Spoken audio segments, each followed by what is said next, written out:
Konnichiwa, minasan. Charot. Nasa Japan kasi ako ngayon, so Japanese tayo.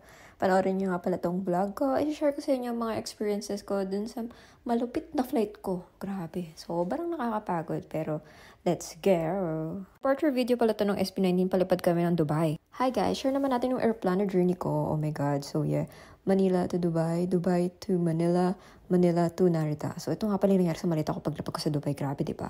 So yeah. Ay, naku, nasira. Ano ba naman yan? Bakit yung sinisira? Lagi na nang sira sa Dubai. So, ito nga pala yung, ano na to, pauwi na from Dubai to Manila. So, nilabas ko naman na yan, diba? So, lahat naman sila dyan nag-hi. And katatapos ko lang naman mag-check-in. So, syempre, ayun, diba? Tamang video lang. At ate, ganun. So, ayan, last naman dyan si Tropa. Okay. Napanood nyo naman na yan. Sa mga nakapanood, okay.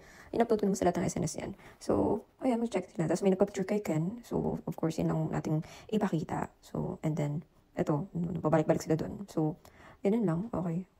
Ganun. So, ito naman siya din. So, secret na ako. Anong ginagawa na? De, joke lang. Basta. Ganun. Para lang makita nyo na talagang kahit, di ba, fresh from the concert, etc. Tapos mga fresh pa rin. Ito naman. Ayan, oh. So, balik na sila dun. And then, dapat na yung, ay, matagal pa pala yung flight namin that time. Marami pa kaming oras. Pero na ang, ano dyan, ang airport ng Dubai is mahaba. Of course, guys, sa mga safe lang ng mga pag-video, okay, kahit makasama nyo sila or what, yung mga ganyan lang, departure, arrival. So, ayun, mahaba yung, airport ng Dubai na yan, na terminal. So, yep, ito, picture muna kami ni Josh. Ganun. After naman yan, naglakad na kami papunta nga dun kasi maglalakad pa, tapos yung train. And, ayun, so, hindi na ako nag-video nun, of course, kasi syempre, yun nga, diba, nag-uusap kasi kami ng mga private chika or what or something. So, hindi na yun dapat i-video. So, I love vlogging, nakikita nyo naman, pero ang dami ko rin dala. So, huwag na natin videohan yun. Yun nga, again, private yun. And then, kausap din namin yung isa pang staff. So, parang privacy na rin yun, of course. So, nandito na tayo sa ayan, nakikita nyo yung view. So, grabe, hindi ako natulog ng flight na yan. Sobra. Alam mo, ang hirap nang hanapin ng tulog mo, pero ganun, biglang gumagalaw yung katabi mo, nasa harap mo nagbubukas ang bintana, ang liwanag, biglang sabi ng flight stewardess, kakain daw ba? Nako, hanggang sa hindi na ako nakatulog. Ang tagal na, 8 hours ata or 9 hours. So, yun, lutang na, nakauwi na ng Manila, pero 5 hours layover, so yeah. Yung SB19, umuwi muna sila, okay, ayan, si Ken. Bye, charot. So, ayan, diba? Yan nga yung arrival, okay.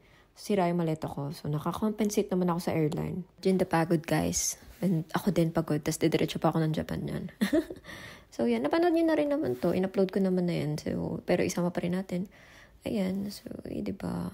So, bait talaga ng SB. Pero again guys, yung mga okay lang video na is yung departure and arrival. Ako, na lagi silang kasabay, never. Never ko silang videohan. Kahit talagang kasabay ko sila, literal, katabi, nakakausap, ganto, ganyan, secret, char, basta. Of course, may mga bagay na hindi nyo na dapat malaman at ma-video. Ganon. Of course, pag hindi naman kayo pwede sa mga ganyang area, nandiyan naman yung manager and paalisin kayo. Pinaalis ba ako? Hindi. Kasi, okay lang dun. Okay, guys. So, yeah. Kaya pag nakita nyo yung SB, kalma lang kayo. Alright. So, mabait naman ang mga yan. Go lang. And may mga fans din naman ng mga videos na ganyan. So, diba tinitingnan pa nga sino magkakatabi dahil sa mga OTP nila.